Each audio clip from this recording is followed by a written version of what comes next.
Assalamu alaikum wa rahmatullahi wa barakatuh. I'm Aisha Mubenga, and welcome to my podcast, a space where I give voice to my thoughts and writings.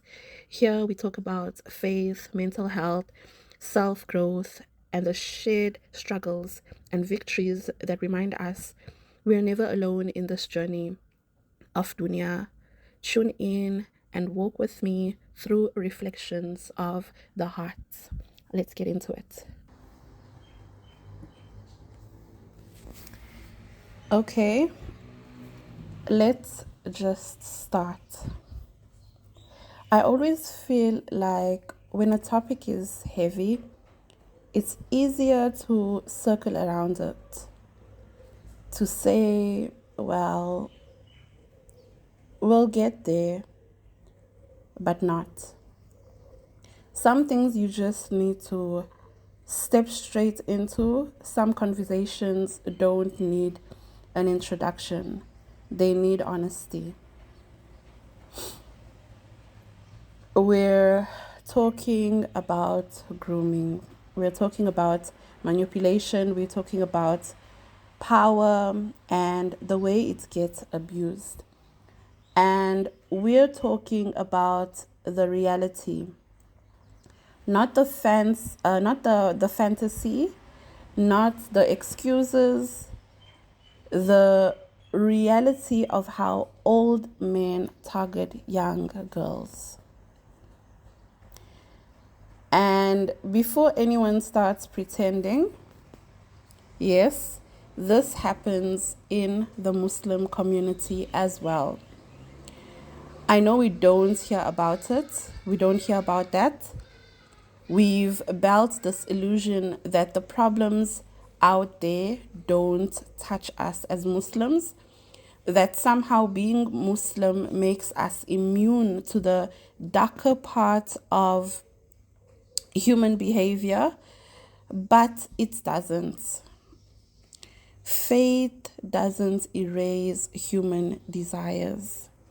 Faith doesn't stop someone from using their authority, their age, their advantage.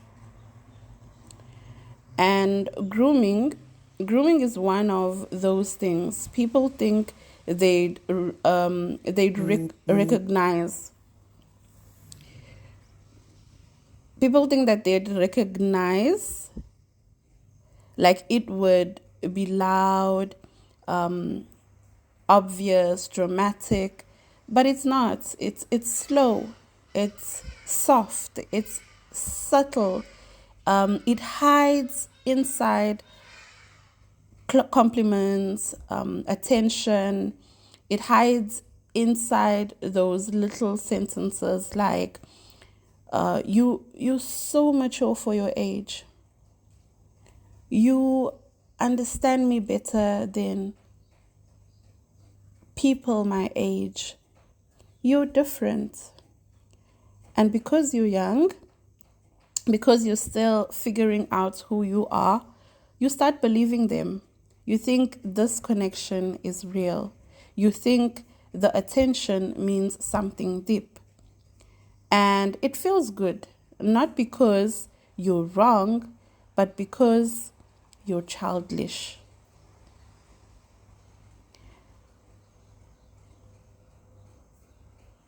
But because you're human, right? You're a teenager searching for identity, recognition, belonging. But here's what happened, right? Here's what people don't talk about. The adults know exactly what they're doing. They know the psychological gap. They know the power imbalance.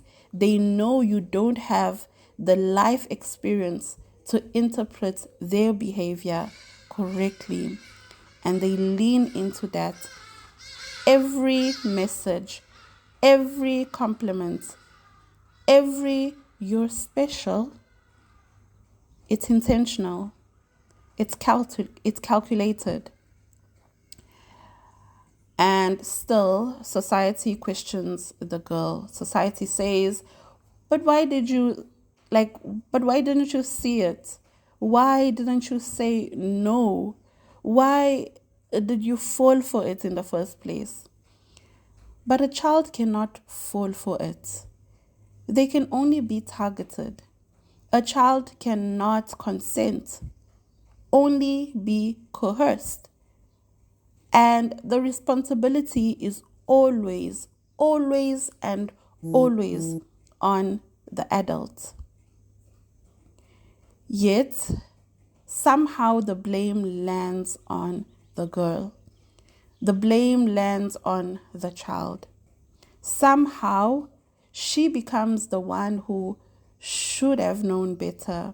She becomes the one who carries the shame while the adults walk away with their reputation intact.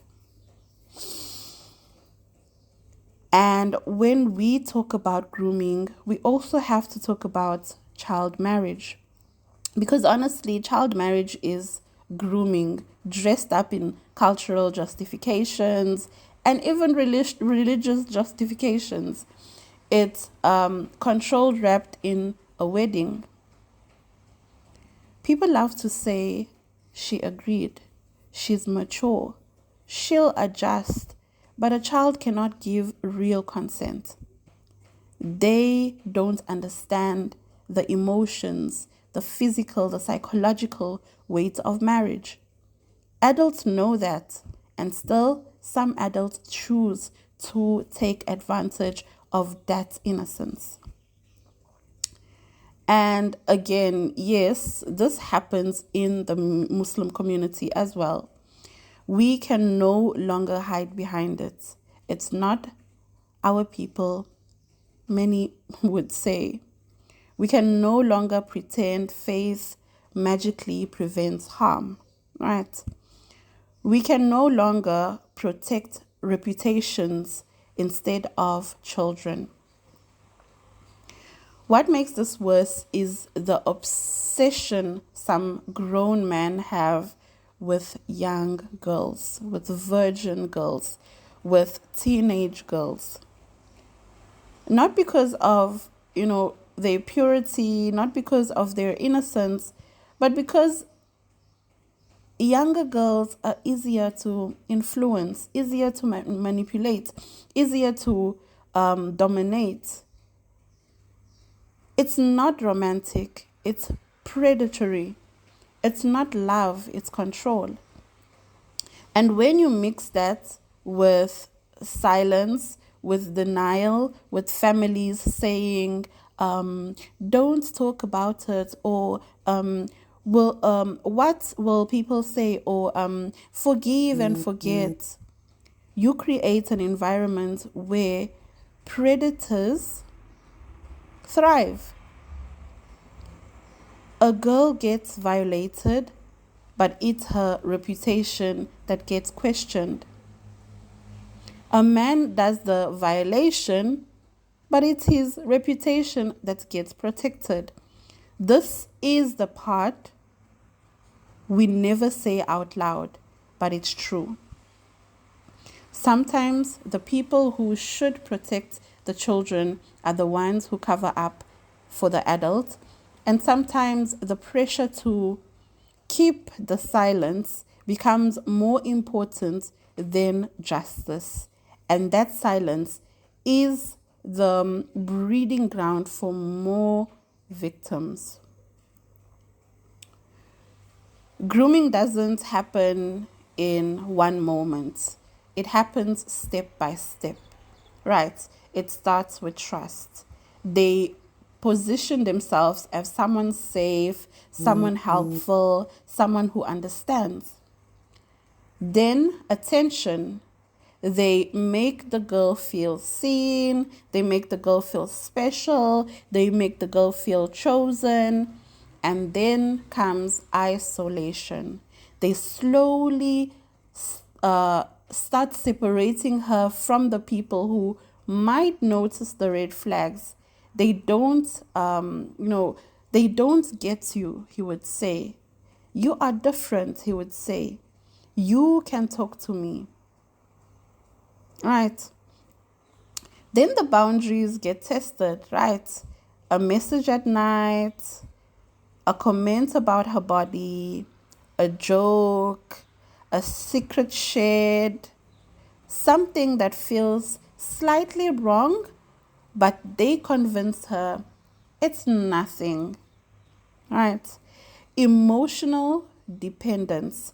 The girl starts to feel like she needs them, that they're the only one who listens, that losing them would hurt. And then exploitation. By the time the line is crossed, the grooming has already done its job. She's confused, she's attached, she's scared, she's unsure. She can't tell where the manipulation starts because it was slow and intentional. Right. And when she eventually grows up and looks back, the emotions hit all at once. It's the confusion, the anger, the guilt, shame that shouldn't be hers, shame that should have never been hers to start with. You know, people say healing starts when healing starts with recognition, but sometimes recognition brings pain before it even brings the healing. Realizing you were groomed isn't empowering at first. It's destabilizing. You ask yourself, why didn't I see it? Was it my fault? Was I stupid? But honestly, you weren't. You were young, you were targeted, you were manipulated by someone who knew better. And this is why we need these conversations, especially in our communities, where silence is too often mistaken for righteousness, where we say astaghfirullah, don't talk about these things, instead of astaghfirullah, why did this happen to this child? Why did this happen to a child?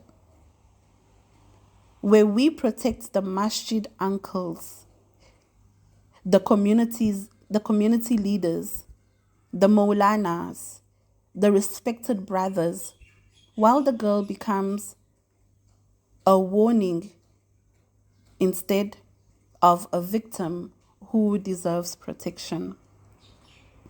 We need to stop acting like abuse skips Muslims. Sin exists in our community. Predators exist in our very communities.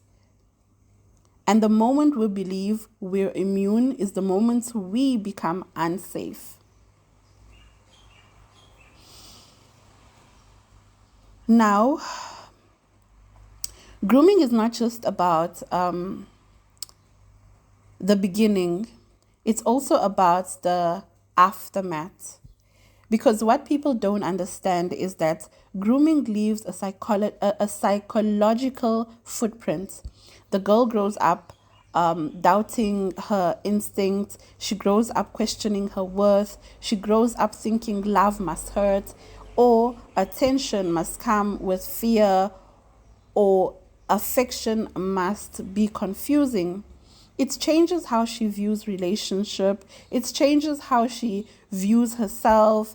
And it also changes how she understands power. And the saddest part of it all, many girls never tell anyone.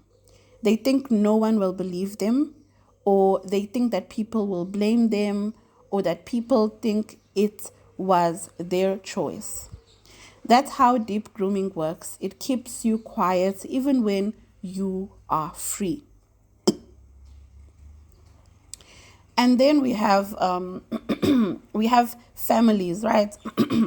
Families who would rather pretend everything is fine than deal with the truth. They say things like, just move on, or don't ruin anyone's life, or you're old now, it doesn't matter. But honestly, it does matter. It matters because silence doesn't undo trauma. It matters because silence doesn't protect the future victims. It matters because the girl's pain becomes generational if we don't interrupt it. And honestly, I think this is where we as a community need a serious wake up call. We need to stop choosing reputation over justice. We need to stop choosing silence over accountability. We need to stop choosing comfort over truth. Sometimes people forget that protecting children is a religious duty as well. It's not optional, it's not cultural, it's a duty. The Prophet Muhammad said, "Whoever does not show mercy to our young is not one of us." And mercy isn't just about being kind, it's about defending them, honoring them, safeguarding them from harm. Yet somehow, when harm comes from an adult, especially a respected man, especially a Maulana, especially a scholar, the mercy disappears all of a sudden. And that's the contradiction we need to fix as a community, we need to fix as a society, right? When we talk about grooming, we also have to talk about prevention. And prevention also doesn't start with girls, it starts with the adults. It starts with teaching men to respect boundaries, to control their urges, to recognize power dynamics. It starts with holding grown men accountable for their desires, not policing young girls for existing basically. So not policing young girls for existing. But prevention also requires awareness. Parents need to understand how grooming works. Communities need to understand what the red flags look like. Girls need to know that attention doesn't always mean affection. And we need to build environments where speaking up doesn't feel like betrayal. It feels like safety. We also need to address the cultural obsession with rushing girls into emotional situations before they're ready. Whether it's early marriages, secret talking, older men mentoring young girls, or just family pushing daughters into adulthood too fast. All of these feed the cycle. Let young girls be children. Let them grow without being sexualized. Let them discover their identity without being preyed on. And honestly, I think we need to stop romanticizing big age gaps. When one person is still a teenager, it's not romantic. It's not destiny. It's not maturity. It's vulnerability. It's imbalance. It's an adult choosing someone easier to control instead of choosing an equal. Let's talk about accountability, real accountability, not the let's just forgive and forget type. Accountability means naming their behaviors. It means setting community standards. It means saying, look, this is unacceptable and we won't allow it. It means not giving platforms, respect, or protection to those who harm children. And accountability also means healing. Not forcing healing, not rushing healing, but real healing, where the child finally stops blaming herself, finally understands what happened, finally realizes she wasn't complicit, she wasn't aware, she wasn't responsible, she was targeted, she was manipulated, she was a child standing in front of an adult who knew exactly what they were doing. And when the guilt falls off her shoulders, when she finally sees the truth, everything changes, because shame only lives in silence. Once you speak it, I always say, own your story. Nobody can tell your story better than you. You've lived your story. So once you acknowledge it, once you name what happened, shame starts to dissolve. And, I want to say something direct to anyone listening who has lived through this. You are not at fault. You are not unworthy. You are not broken. You are not to blame.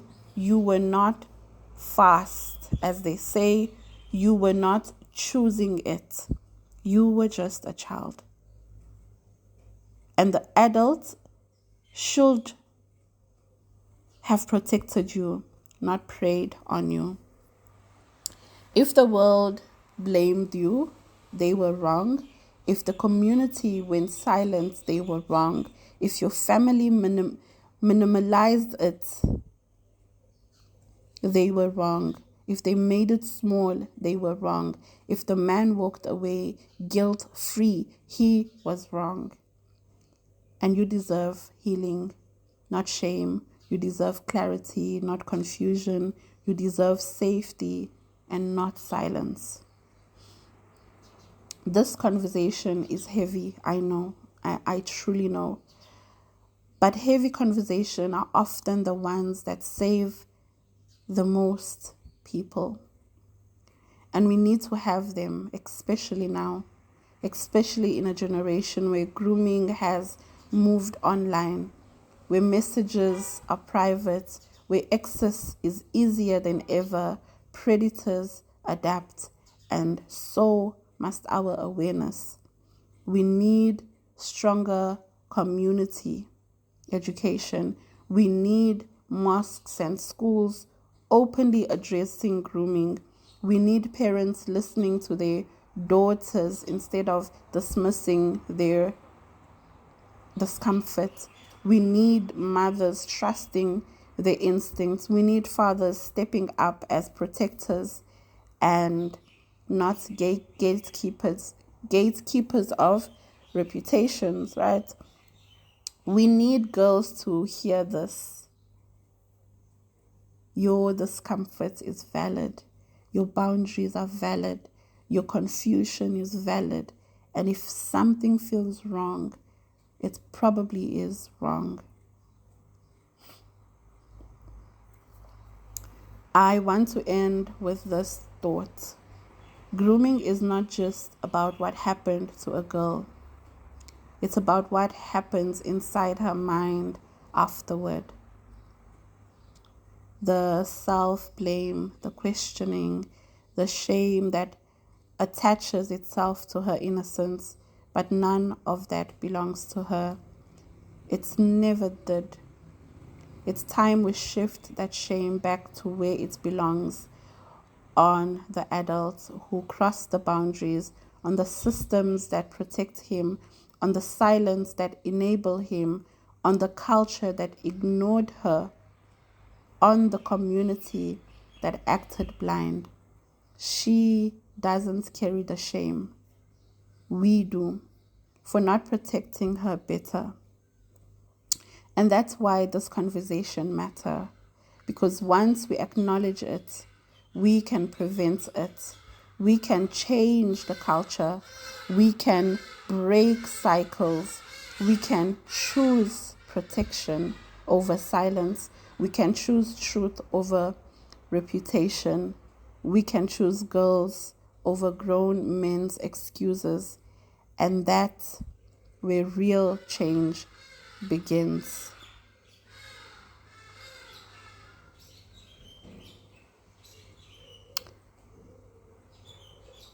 Thank you so much for tuning in. Until next time, Assalamu alaikum wa rahmatullahi wa barakatuh.